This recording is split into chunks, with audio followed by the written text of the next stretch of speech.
So critical management studies is really about challenging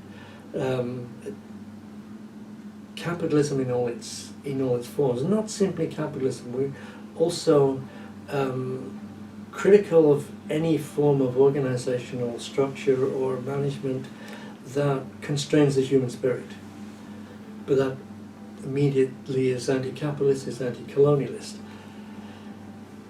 But as we've formed boundaries almost inevitably happen. We want to stop those boundaries being so narrow.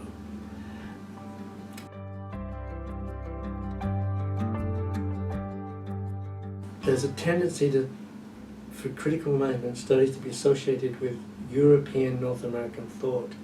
And that's completely contrary to the thinking of critical management studies. So we've brought together a number of scholars who are, they're all identified with critical management studies, but they're not, they have the same sort of concerns that we need to push back the boundaries before they get too tight. So anybody who's drawn to some form of critique of society as it's currently structured, but don't want to be blocked in a narrow scope, especially people in the so-called South.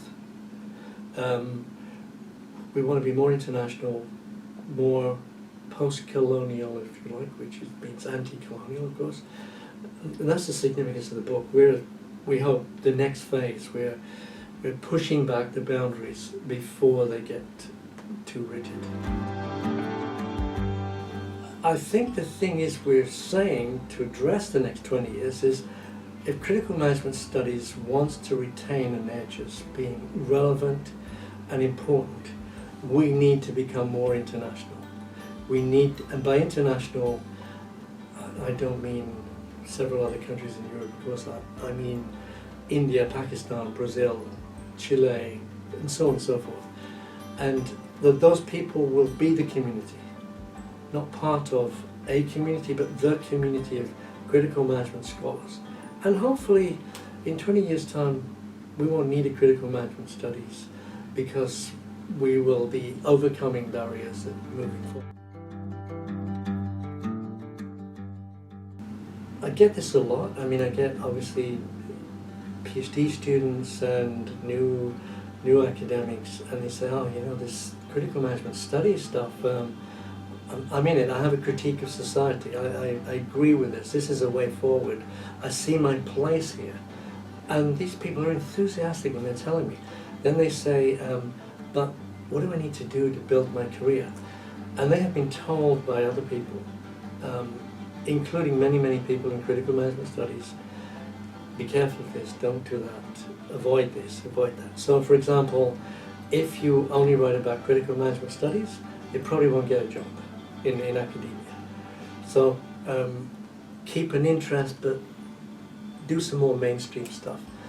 I think that's, it's kind of sensible advice, but it's hopeless. It's useless because if you're a critical management scholar, if you really think society needs changing, then you've got to change society, and it doesn't come easy.